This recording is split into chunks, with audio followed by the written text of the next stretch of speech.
Hey everyone, in this video we will learn how to set up a Vagaro account. First, go to your web browser and search for Vagaro. Next, click the first link to visit the official website. Once on the site, click Login button in the top right corner.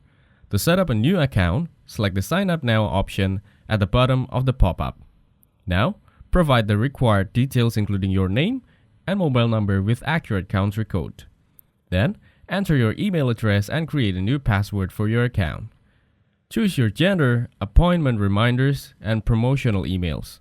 After that, click the Create Account button. It will ask you to verify your email by a code. To get this code, navigate to your Gmail account and copy the verification code. Next, head back to Vagaro, paste this code in the given field and click Verify. To log in directly, choose the Google option and then select your Google account. Google will share your detail with Vagaro and hit Continue. Google will share your details with Vagaro and hit Continue. If you have an account then, add your credential to log in.